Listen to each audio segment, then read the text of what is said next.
Hello and welcome back. We are now finally, perhaps finally is a wrong word because I do actually enjoy it, but we are now done with opening packs for now, and it's time to see if we can actually build anything fun from what we pulled. And I'm just gonna preface this to say if you see a couple of cards today where you're sort of like, you don't remember those being pulled in any of the videos, I have taken part in two pre-releases, and I added those cards into the pool as well. But the first part of deciding to build a deck is, of course, to figure out who our commander should be. I've gone through all of the cards and I've selected a list of 20, 25 or so candidates. And now we'll talk through them, group them into piles of, nah, let's not build them, let's maybe build them, and let's definitely build them. And then we can see where that takes us. But yeah, so let's start out with Squall, Seed Mercenary, pulled in this regular foil. Two, a white and a black for 3/4 human knight mercenary. And it has rough divide. Whenever a creature you control attacks alone, it gains double strike until end of turn. And whenever Squall deals combat damage to a player, return target permanent card with mana value 3 or less from your graveyard to the battlefield. Yeah, so it doesn't do anything when it comes down. Or I guess if you have something that attacks alone, on that can attack alone on the same turn, it might do something. At 4 total mana, it's medium costed, and the last ability where whenever it hits something, hits a player, you or actually no, it does say combat damage, so it's very specifically combat. You get to return a target permanent card with mana value 3 or less from your graveyard to the battlefield. That's of course a nice ability, but there's no flying, there's no menace, there's no trample or anything built in on this card that allows us to actually hit other players. It also doesn't have haste. So I think this may be not my favorite to build around. So I think we'll put it in a maybe pile here. Then we also pulled this nice Gulbous Crystal Collector, a blue and a black, so it's cheap. That's always good for a 1/4 human wizard. Whenever an artifact you control enters Surveil 1 at the beginning of your end step, if you control 4 more artifacts, return target creature card from your graveyard to your hand. Then, if you control 8 or more artifacts, each opponent loses life equal to that card's power. And of course, artifacts can be any number of things. Treasure tokens, of course, come to mind. Food tokens, a bunch of equipment, vehicles. So there's a lot of cards this play goes well with. It is cheap to cast. It's also one of the things where I don't think it'll be an immediate target when coming down, which I also tend to like. Um, and then all of a sudden, you have 8 or more artifacts, uh, and you can all of a suddenly very quickly drain your opponents. It's important to say that what the opponents get hit with on that last ability is not commander damage. It is just regular damage, but still, you get to put something back into your hand, and it might have a mana cost of 5 or 7, and yeah, and everybody at the table loses that, so it can be sweet. I think I prefer to Squall. Also, just that the Surveil gives you like a little bit of ongoing card advantage. Um, then we have Jill. She was dominant. 2 and a blue for 2/2 human noble warrior. When Jill enters, return up to one other target non-land permanent to its owner's hand. And then you can pay 3, 2 blue, and tap her. And then she returns to the battlefield transformed. You can only do this as a sorcery. Then she returns as Shiva, Warden of Ice. Legendary enchantment creature, Saga Elemental 4/5. And when she comes back, she ensures that for the first 2 chapters that a target creature can't be blocked this turn. And then the final ability is Cold Snap, tap all lands your opponents control, exile Shiva, then return it to the battlefield. So she comes back as the front. So for 2 turns, this gives you something that can't be blocked. Total mana cost is 3. Does cost 5 to turn her over. Yeah, I'm not a fan of this card. I mean, I love the art, but as a commander, she definitely would not be my preferred thing to build around. So let's put her in this pile. Then we have Noctis, Prince of Lucis. A 1, a white, a blue, and a black for a 4/3 human noble legendary creature. With lifelink, you may cast artifact spells from your graveyard by paying 3 life in addition to paying their other costs. If you cast a spell this way, that artifact enters with a finality counter on it. So fairly basic graveyard synergy for artifacts. It has lifelink, so it can help you gain some of that life back that you will need to pay for the stuff that you get out of the graveyard. So that is, of course, also built-in card advantage. Unless your opponents exile things, you'll have plenty of stuff in your graveyard to build around for this. Does cost 4 total mana to cast, 3 colors, which can also be nice and flexible to build around. Yeah, I can see it being okay, but it doesn't trigger anything exciting in me. So I'll also pull that in this pile. Then we have Sidan, Tantalus Thief, in this very nice search foil. Hope you can see it through the sleeve. Looks very nice. 3, a red and a white for a 3/3 human mutant scout. And when she enters, gain control of target creature and opponent controls until end of turn. Untap it. It gains lifelink and haste until end of turn. And whenever an opponent gains control of a permanent from you, you create a treasure token. So basically, you play this, you immediately get a creature from any of your opponents, small or big. You get to swing with it, you get to gain life with it, and when it is returned, you also get a treasure token. I think that can be interesting, but for the cost of 5, it doesn't do a lot. And of course, you could red has many cards where you can give your opponents stuff, which would of course give you treasure tokens, but that's not something that I'm keen to build around. So this also goes in the no thank you pile. Then we have Dion, Bahamut's Dominant, 3 and a white for 3/3 human noble knight.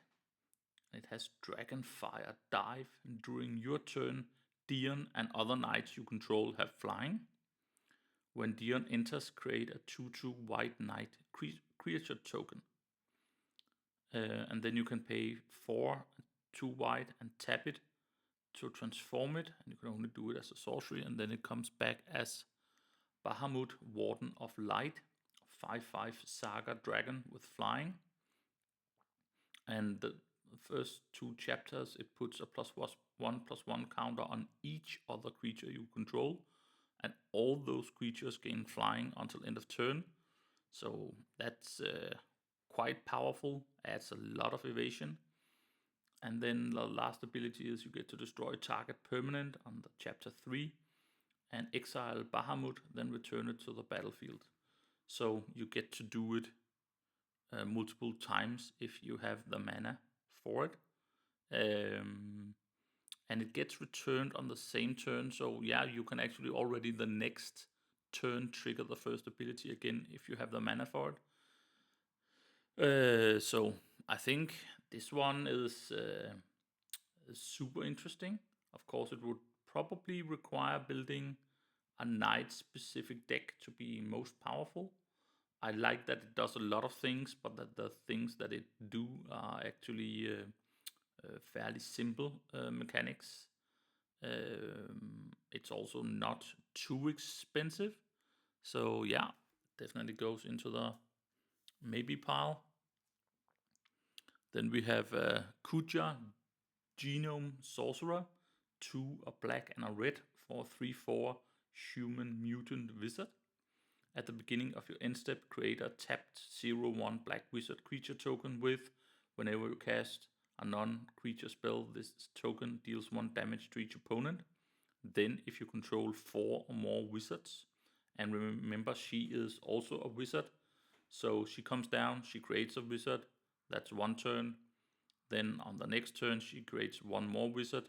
So basically on the second turn after she is put down, there'll be 4 wizards if none of them gets removed, which will trigger her turning into Transkuja, Fate Defied, a 4/6 avatar wizard.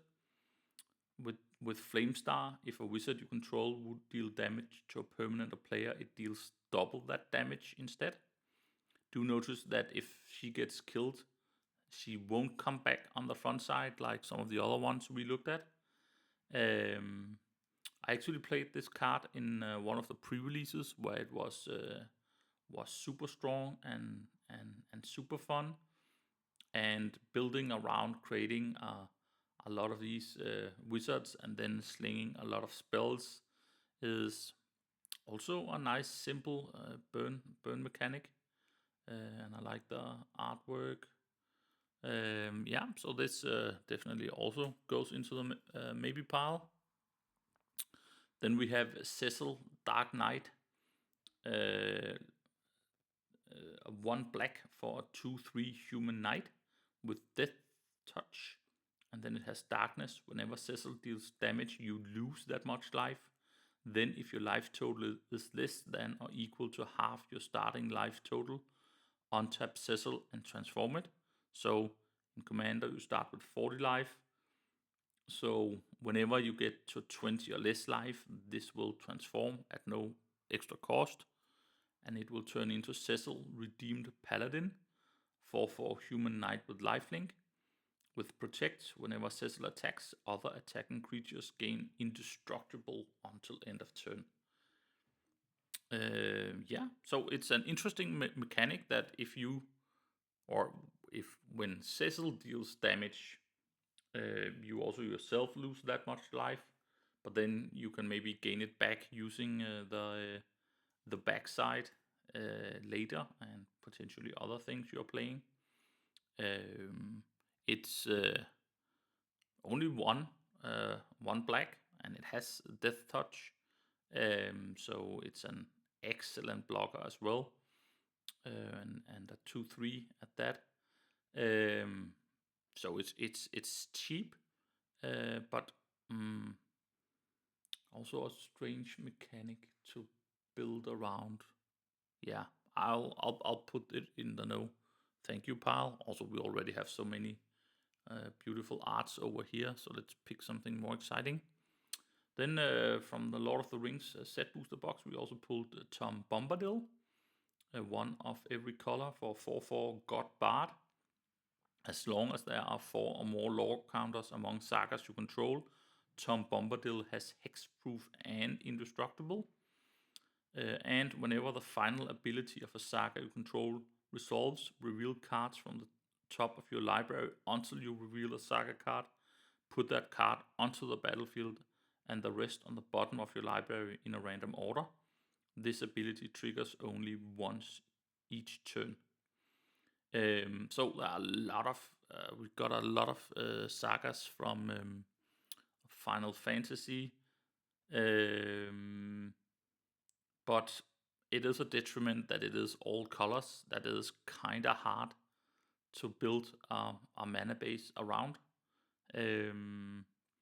Also, it's not a full art or anything, so a little bit more boring in that regard. It is powerful. It is kill on sight because you can hit so many big sagas for free with this, and when this comes down, you probably already have a couple of sagas in play, so that already on the next turn the first of them will resolve, and then hopefully you have some more in the deck, and then they can destroy things. Yeah, they can really do a lot of interesting stuff. It's fun in the way that it can be kind of random what comes out. I do think that's fun. I love the discover mechanic from Lost Caverns of Ixalan as an example. But this being all colors means that it is kind of hard to build. So I think we will skip that for now, even though I can certainly see the fun in it. Then we have Boromir, Warden of the Tower, 2 and 1 white for a 3/3 human soldier with vigilance. Whenever an opponent casts a spell, if no mana was spent to cast it, counter that spell. And then you can sacrifice Boromir, Warden of the Tower. Creatures you control gain indestructible until end of turn, and the ring tempts you. So the ability to counter everything your opponents cast where they didn't actually spend mana is of course super nice. It prevents them from storming or from copying or potentially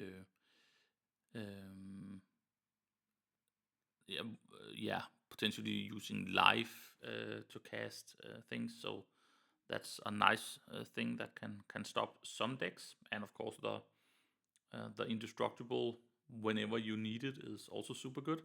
But I don't think it's a fun commander.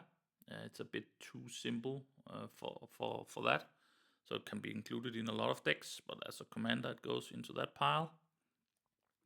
Then we have Legolas Master Archer, 1 and 2 green for 1/4 Elf Archer with Reach. Whenever you cast a spell that targets Legolas Master Archer, put a +1/+1 counter on Legolas.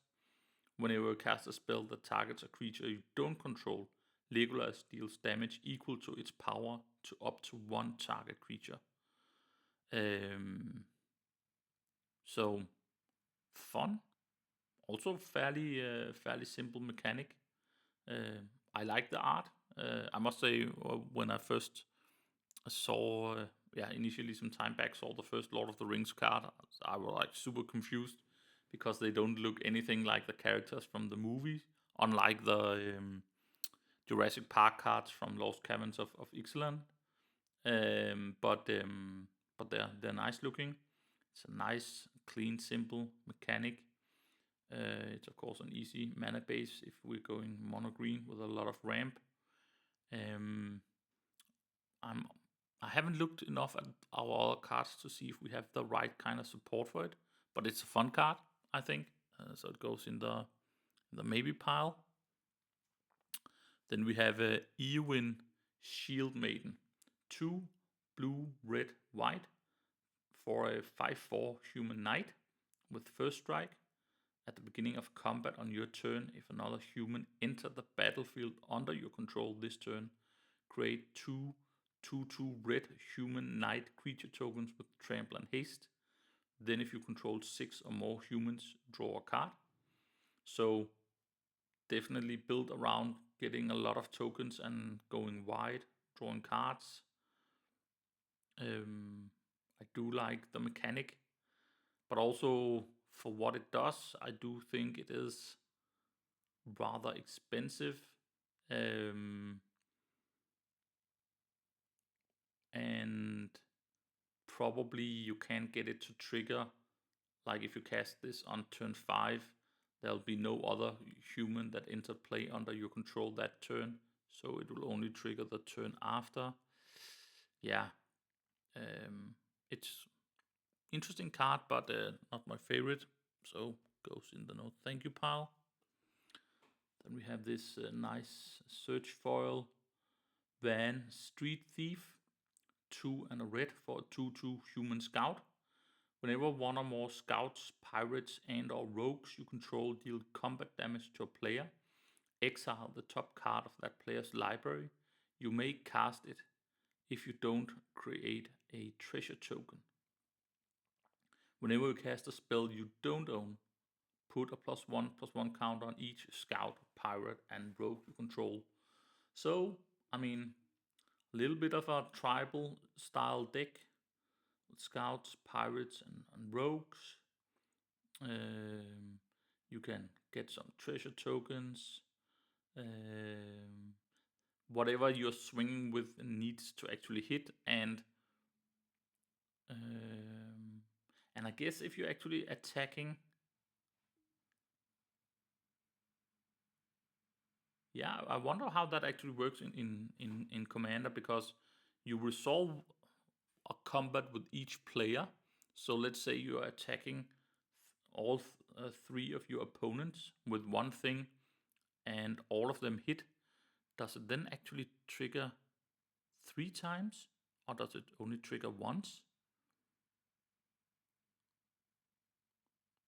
Yeah, I mean, that would be interesting. If it does actually trigger 3 times, then it's potentially super fun, super swingy. There are plenty of pirates with haste as well, and it's not too expensive. So it's a little bit innocent looking, I think. So I don't think it will be instantly killed when it comes down. Yeah, I think it goes into the maybe pile, and then we should probably read up on the rules. It's also a thing whether, I mean, I know there are a lot of good red pirates, but I'm unsure about scouts and rogues. Also, if we pulled anything that works with it. But yeah, definitely in the maybe pile. Then we have Vincent Valentine, 2 and black for 2/2 assassin. Whenever a creature an opponent controls dies, put a number of +1/+1 counters on Vincent Valentine equal to that creature's power. And whenever Vincent Valentine attacks, you may transform it. And when you transform it, it will keep any of its counters. And it turns into Galleon Beast, a 3/2 werewolf beast, but again, with all of the counters that it already got. It has trample and lifelink. And when it dies, it returns to the battlefield tapped. At that point, it will lose its counters, but it will come back.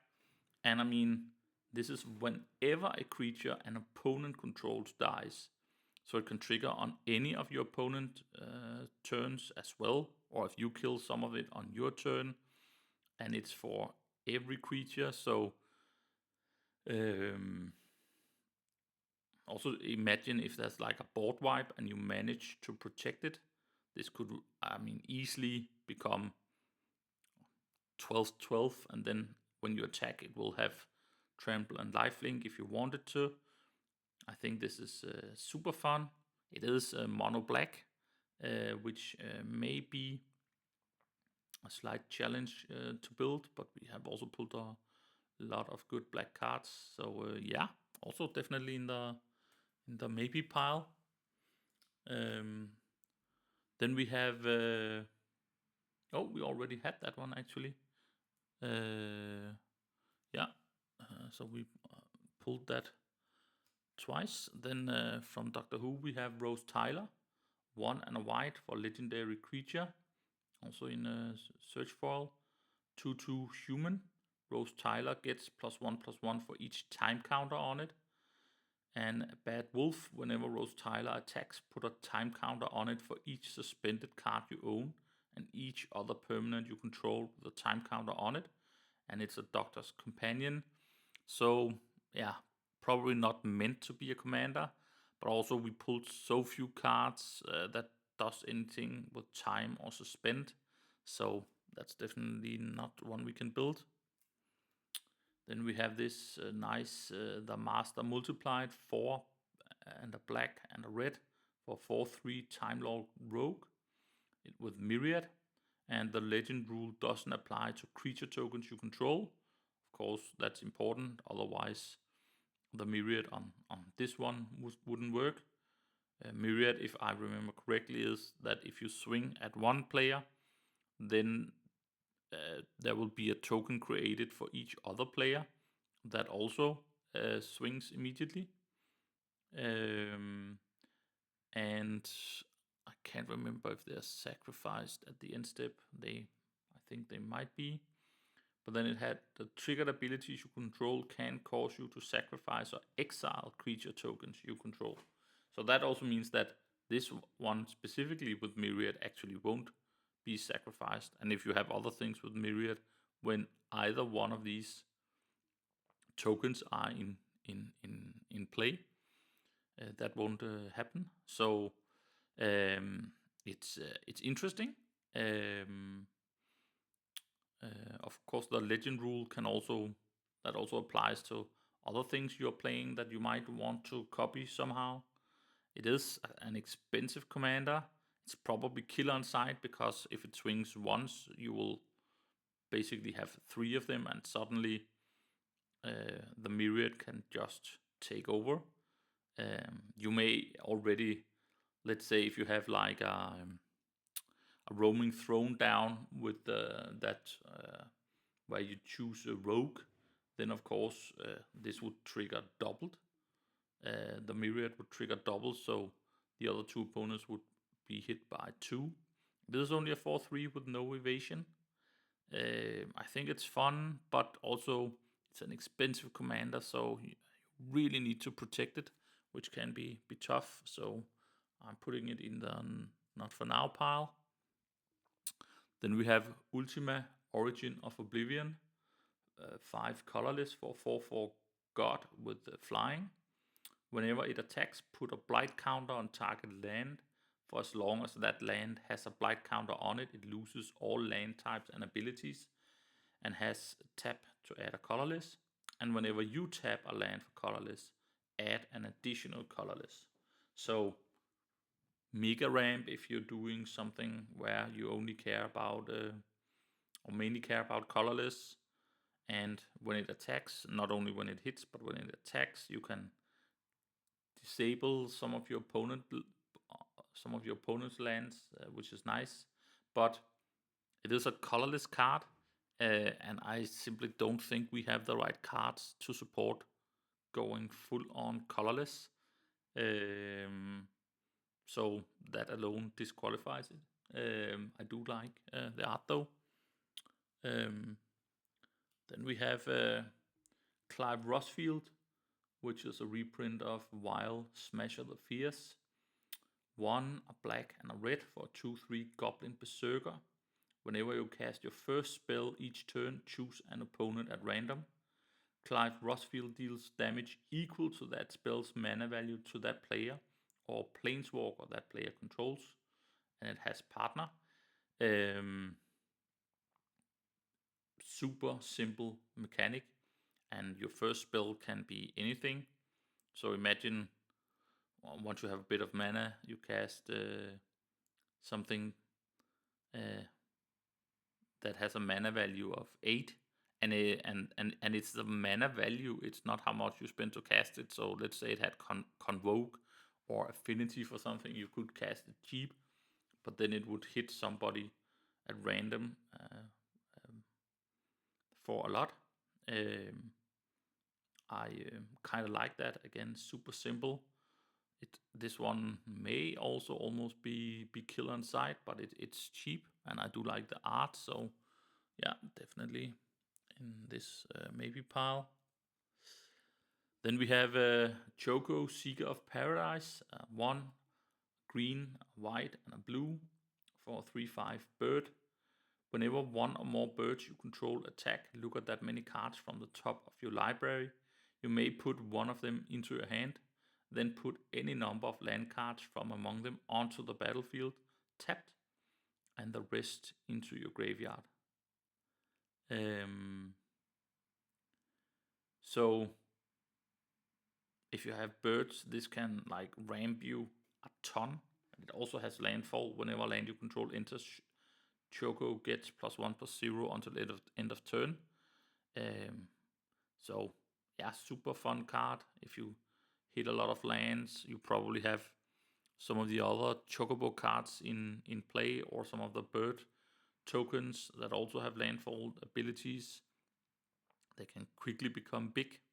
But we did not pull any of the main Chocobo cards, not even in the fancy version, but even the regular ones. So I don't think we have the support for this. We don't have enough birds simply to make this work. But it's potentially a powerful commander. Then we have Kefka, Court Mage, 2 blue, black, and red for 4/5 human wizard. Whenever Kefka enters or attacks, each player discards a card. Then you may draw a card for each card type among cards discarded this way. And then you can pay 8, and each opponent sacrifices a permanent of their choice. And you can transform Kefka, which then turns into Kefka, Ruler of Ruin. Avatar Wizard, 5/7 with flying. Whenever an opponent loses life during your turn, you draw that many cards. Super powerful dude. I don't know why he looks a little bit like a jester or a clown. There's probably some Final Fantasy history there that I don't know. But that ability is fun. It's nice that it also does it on enters with the players that discard a card. So it immediately draws you something. But also then once it's down, I'm actually not sure that it's kill on sight because it has already triggered. But yeah, okay, it's already when it attacks. So let's say as a minimum you would expect to draw cards when it enters. Then you will attack once, maybe draw a couple of more cards.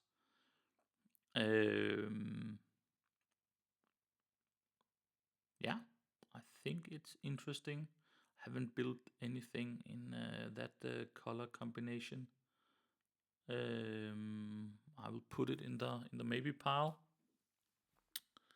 Then, as you can see, this card is in a top loader, and that's simply because even though I don't actually care about value as such when pulling the cards, I pull stuff I want to play with.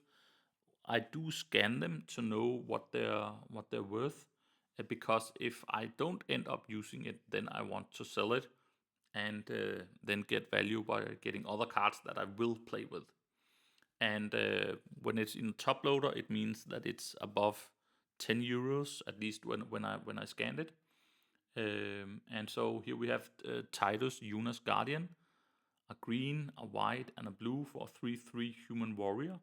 At the beginning of combat on your turn, you may move a counter from target creature you control onto a second target creature you control. And then it has cheer. Whenever one or more creatures you control with counters on them deal combat damage to a player, you may draw a card and proliferate. Do this only once each turn. So, of course, the typical thing you will probably be moving around is +1/+1 counters, but counters on planeswalkers are a thing. And also all of the enchantment creatures we got, you can also manipulate the lore counters. So that's potentially quite interesting. And also when you proliferate, you will potentially trigger the next step of the saga earlier. And with proliferate, you get to choose exactly what counters get where one more is added, so it's not all or everything. So you can really work it with you want if you want to. So I think this is super fun card. Definitely. Yeah. So a solid maybe. And then we come to the last one. And of course, I've known that it was here all the time. When I pulled it, I think it was like 150 euros. Now, the cheapest listing on Card Market is 500 euros, and this definitely means that we need to play with it or sell it, I think. And so we have Cloud X Soldier, 2 a red, a green, and a white for 4/4 human soldier mercenary with haste. And when it enters, attach up to 1 target equipment you control to it.